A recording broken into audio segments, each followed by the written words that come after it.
Screen पर आपका लग्न चार्ट और नवांश चार्ट दिख रहा है। आपकी उम्र 37 वर्ष हो रही है।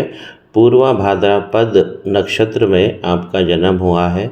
यहाँ पर जुपिटर की भूमिका बहुत बढ़ जाती है और अभी आपकी जो महादशा चल रही है वो बुध की चल रही है 1 जून 2026 तक। 1 जून 2026 तक बुध की दशा चलेगी। तो सबसे पहले हम आपके लग्न चार्ट में देखते हैं कि बुध कहाँ बैठे हैं। देखिए, बुध और शुक्र साथ में ही बैठे हैं और बुध में क्या कमी है कि इसका अंश बल बहुत कमज़ोर है। यहाँ पर बुध तड़प रहे हैं, आपको नए लग्न देना चाह रहे हैं लेकिन नहीं दे पा रहे हैं क्योंकि यहाँ पर ये वक्री भी हो गए हैं और अस्त भी हो गए हैं। तो इनको निकालना, इनका ऊपर उपाय करना सबसे पहले ज़रूरी है क्योंकि इन्हीं की महादशा चल रही है। साथ में वीनस भी बैठे हैं। हाँ, एक चीज़ और है कि ये बुध 12 नंबर राशि यानी मीन राशि में जाकर ये नीच के हो जाते हैं। तो जब बुध डेबिलिटेट हो गए हैं तो हमें वो लक्ष्मी नारायण योग जो ये शुक्र के साथ बना रहे हैं, शुक्र की डिग्री भी अच्छी है, अंश बल अगर 8 पर आ रहा है तो ठीक आ रहा है। बुध और शुक्र का जो लक्ष्मी नारायण योग है वो गणित में तो दिखाई दे रहा है लेकिन फलित में दिखाई नहीं दे रहा है। आइए हम आपकी कुंडली का आरंभ करते हैं। तो सबसे पहले भाव में देखिए, लग्न यहाँ पर मकर बना है और इसके स्वामी बनते हैं शनि। जहाँ भी जाकर बैठेंगे वो आपके जीवन की धारा बनेगी और शनि भगवान जाकर लाभ में बैठे हैं। तो ऐसा व्यक्ति लाभ के बारे में, धन के बारे में लगातार सोचेगा और सोचना भी चाहिए। धन कमाना, लाभ कमाना ये गलत नहीं है। अब ये जो स्वामी है पहले घर का, जहाँ जाकर बैठे यानी शनि भगवान, तो ये यहाँ पे लाभ की लिए लाभ का घर है और लाभ में अगर लग्नेश ही लाभ में चला जाए तो बहुत अच्छा होता है। और लग्नेश 15 डिग्री के एकदम युवावस्था के शनि हैं, वक्री भी नहीं है। अब देखिए, आपका लग्नेश यहाँ आकर बैठा है जब लाभ में, ये बहुत बहुत अच्छा भाव होता है कि लग्नेश लाभ में बैठे। साथ ही साथ शनि भगवान इस दूसरे धन के घर के भी स्वामी हैं। 11 लिखा हुआ है यानी कुंभ राशि, इसका स्वामी भी शनि भगवान जो है वो आकर लाभ में बैठे हैं। अब शनि भगवान जो लाभ में बैठे हैं, यहाँ मंगल की राशि है, मंगल स्व राशि है, अपनी ही राशि में है, अंश बल में ये मृत हो गए हैं। अब शनि और मंगल की जो जोड़ी है इसे हम अस्थि भंग योग कहते हैं। ये एक दुर्योग है, इसे हमें दूर करना चाहिए, तभी हमारा लाभ बढ़ेगा। भाइयों के साथ में, बड़े भाई हों या चाहे छोटे भाई हों, उनके साथ में वाद विवाद की स्थिति भी बनेगी और ये हमारी अस्थियों को बहुत नुकसान पहुंचाता है, हड्डियों को। तो शनि मंगल भगवान पे जैसे ही ये काम करेंगे तो इनका लग्नेश जो पावरफुल है ये इनको धन देने लगेगा। ये बहुत अच्छी स्थिति है कि लग्नेश भी लाभ में है और धनेश जो शनि भगवान है, धन का घर का स्वामी, और लग्नेश दोनों का संबंध लाभ से बन रहा है। लाभ का जो स्वामी है, देखिए यहाँ पर जो लाभ है इसका स्वामी मंगल यहीं बैठा है। लाभ हमें क्या देते हैं? लाभ हमें देते हैं प्रॉफिटेबल इवेंट्स, जिससे हम सफलता को प्राप्त करते हैं, हमें धन आने की संभावना, ये सब हमारे लाभ हैं। और ये है हमारा एक्चुअल धन। हाथ में धन क्या रहेगा? तो इसका स्वामी तो बहुत अच्छी जगह बैठे हैं शनि, और यहाँ पर जो धन के घर में जुपिटर बैठ गए हैं, ये भी 10 डिग्री बहुत अच्छी डिग्री है और कुंभ राशि के जुपिटर हैं, ये भी भाव बहुत अच्छा देते हैं। जुपिटर जब यहाँ बैठते हैं तो लगातार धन की बारिश करते हैं। यहाँ पर बैठे हुए सबसे धन के हिसाब से यदि हम देखें तो जुपिटर की पोजीशन दूसरे घर में ही सबसे अच्छी कही गई है। तो धन यहाँ पर बहुत अच्छा है। साथ में चंद्रमा भी यहाँ बैठे हैं, यहाँ पे गज केसरी योग लगा, तो बुद्धिमत्ता से अपना धन निकालेंगे। अब यहाँ पर देखिए, चंद्रमा वीक हो जाएंगे। क्यों हो जाएंगे? क्योंकि सूर्य भी यहीं बैठ गए हैं। तो सूर्य और चंद्रमा जब भी साथ में बैठते हैं तो ये अमावस्या योग बना देते हैं। चंद्रमा जब गड़बड़ हो जाते हैं तो धन का आवागमन, यहाँ पर जुपिटर के साथ बैठ के चंद्रमा बढ़ाना चाहते हैं लेकिन सूर्य के आ जाने से यहाँ पे अमावस्या योग लग गया और यहाँ पर जो चंद्रमा है आकाश में छिप गए।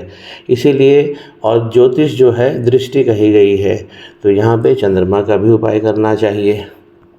अब इस कुंडली के अंदर अगर हम इनकी पत्नी का भाव देखें तो यहाँ पे 4 लिखा है और इसका स्वामी भी चंद्रमा है। यहाँ पर पहुँच गए हैं चंद्रमा दूसरे घर में, जुपिटर के साथ पहुँच गए हैं, तो पत्नी अच्छी मिलने वाली है, संस्कारवान मिलने वाली है। पिता के सहयोग से, घर के बड़े बुजुर्गों के सहयोग से आपको पत्नी मिलेगी। लेकिन पत्नी का भाव यहाँ पे कमज़ोर हो जाएगा क्योंकि सूर्य और चंद्रमा साथ में हैं। तो जो सातवें घर का स्वामी है, पत्नी का लॉर्ड है, जो वो सूर्य के साथ में बैठ गए हैं। तो इसीलिए यहाँ पे हमें चंद्रमा को तो मजबूत करना ही है। चंद्रमा को मजबूत करते करते ही हमें धन का आवागमन भी बढ़ेगा और पत्नी का जो स्वास्थ्य है, प्रभाव है, जो उनके संस्कार हैं, उन सब में अच्छी वृद्धि देखने को मिलेगी। यहाँ पर जो उल्लेखनीय बात है लग्न चार्ट में जो दिख रहा है, यहाँ पे राहु और केतु भगवान आमने सामने है। ये 4 नंबर घर है, ये 10 नंबर घर है और एक ही तरफ सारे प्लैनेट हो गए हैं। इसलिए इनके कुंडली में काल्प सर्प दोष लग गया है और ये काल्प सर्प दोष तगड़ा लगा है क्योंकि राहु और केतु इनके बीच में ही सारे प्लैनेट एक जगह आ गए हैं।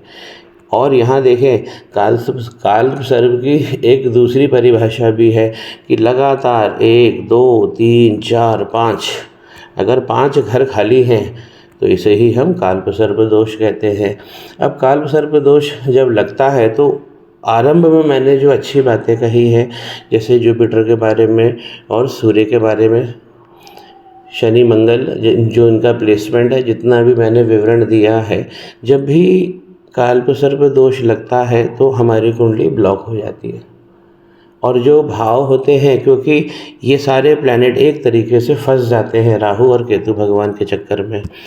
जब भी आपको काल्प सर्प दोष दिखता है कुंडली में तो 2 गणना जरूर करें। सबसे पहले देखें कि राहु कौन सी राशि में बैठे हैं। देखिए यहाँ मंगल की राशि में बैठे हैं, इसलिए मंगल को ये ज़्यादा प्रभावित कर देंगे क्योंकि ये घर तो सुख का है और सुख का स्वामी यानी मंगल जाकर लाभ में बैठा है तो सुख तो बढ़ने वाला है।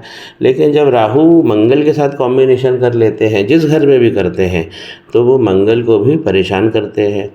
अब यहाँ पर हमें ये देखना चाहिए कि राहु मंगल के साथ कोई एक ऐसा संबंध बना रहे हैं क्या कुंडली में, तो दृष्टि संबंध तो नहीं बन रहा है। मंगल की पोजीशन डिफरेंट है, राहु भगवान की डिफरेंट आ रही है। यहाँ पर जो केतु हैं, क्या केतु जिस राशि में बैठे हैं उनके साथ में राहु या केतु का कोई संबंध बन रहा है, तो यहाँ 7 लिखा है और 7 के स्वामी जो होते हैं वो शुक्र हुए, जाकर उच्च में बैठे हुए हैं। लक्ष्मी नारायण योग भी बना रहे हैं, लेकिन कोई ऐसी दृष्टि नहीं है जो ये राहु या केतु पर डाल रहे हैं। तो यहाँ पर जो राहु केतु के जिस राशि में बैठे हैं उन राशि स्वामियों से कोई भी संबंध नहीं बन रहा है। तो इसलिए ये जो काल्प सर्प दोष है कठिन भी है और जटिल भी है। इस पे हम वर्क करेंगे। अब हमको इसमें उपाय इनको करना चाहिए। जो मंगल शनि भगवान का है वो से खास उपाय में लेना चाहिए। चंद्रमा का जो उपाय होता है ये तो लंबा चलता है और इनके बुध को स्ट्रॉन्ग करना चाहिए। और ये जो काल्प सर्प दोष की गणना इसमें दिख गई है इनके लग्न चार्ट में, इसे भी तत्काल इसका निराकरण करना चाहिए। काल्प सर्प का निराकरण करते ही उपरोक्त जो चीज़ें मैंने विवरण में दी है ये सब फलित होती है, नहीं तो वो गणित में ही रह जाती है। नवांश चार्ट हमें दिखाता है कि हमारा जीवन किस प्रकार आगे बढ़ेगा। नवांश चार्ट फ्यूचर प्रॉस्पेक्ट्स को बहुत अच्छा दिखाता है। नवांश चार्ट इनका बहुत अच्छा बैलेंस आ रहा है। जहाँ हमें वर्किंग करनी है वो समझिए।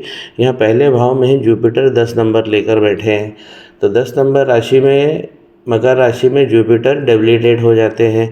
तो जो धन यहाँ पर वो देना चाह रहे थे इस काल्प सर्प के प्रभाव में, नवांश में हमें क्या दिख रहा है कि जुपिटर वो भाव नहीं दे पाएंगे। तो जुपिटर के लिए भी हमको गुरुवार को विशेष उपाय करना चाहिए ताकि नवांश के जुपिटर बहुत मजबूत हो जाएं। नवांश चार्ट इनका बहुत अच्छा बैलेंस है। देखिए सबसे बड़ी खुशी की बात है कि मंगल यही यहाँ पे पराक्रम के भाव में बैठे हुए हैं। शनि लाभ के भाव में बैठे हैं, बहुत सारे तरीके से इनको लाभ देने वाले हैं। और राहु इनको शत्रुहंता योग बना रहे हैं। ये जो तीन भगवान हैं, मंगल, राहु और शनि, जहाँ होना चाहिए, जो सबसे इनकी बेस्ट प्लेस कही गई है, वहाँ उस बेस्ट प्लेस पे बैठे हैं। लक्ष्मी नारायण योग फिर से रिपीट हो गया है। इसका मतलब हुआ कि वर्गोत्तम हो गया है, यहाँ पे भी आ रहा है और नवांश में भी आ रहा है। तो नवांश चार्ट इनका बहुत शक्तिशाली दिख रहा है। अब यहाँ जो खास हमें रेमेडी करना है नवांश में, वो एक तो हमें जुपिटर की करना है और एक हमें चंद्रमा की करना है, क्योंकि चंद्रमा यहाँ राहु भगवान के साथ विराजमान हो गए हैं और चंद्रमा पे यहाँ पे ग्रहण दोष लग गया है, तो इस ग्रहण दोष को हटाना है। सूर्य इनके बहुत अच्छे बैठे हुए हैं प्रेम में और 2 नंबर लेकर बैठे हुए हैं, यानी वृषभ राशि के सूर्य हैं। तो सूर्य यहाँ पर इनको बहुत अच्छा भाव देंगे। हाँ, सुख की कमी यहाँ भी होगी, क्योंकि यहाँ पे पाप कर्तरी योग लग गया है। मंगल एक तरफ बैठ गए हैं और सूर्य एक तरफ बैठ गए हैं, तो इसलिए सुख में बढ़ोतरी कम दिखाई दे रही है और जुपिटर पहले ही से डैमेज है।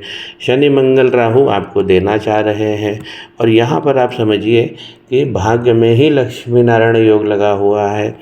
6 नंबर पर यहाँ पर शुक्र गड़बड़ हो जाते हैं, तो हमारे लग्न चार्ट में बुध गड़बड़ हो रहे हैं और नवांश चार्ट में हमारे शुक्र गड़बड़ हो रहे हैं।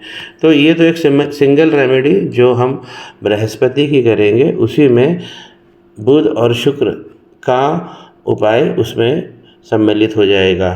तो हमें सबसे पहले यहाँ पे कालसर्प दोष को हटाना है, मंगल शनि पे काम करना है और मरकरी वीनस गुरु इनकी एक रेमेडी लेना है। इसके बाद इनके जो कामनाएं हैं वो सब फलित होने लगेगी। फिलहाल कुंडली ब्लॉक कही जाएगी।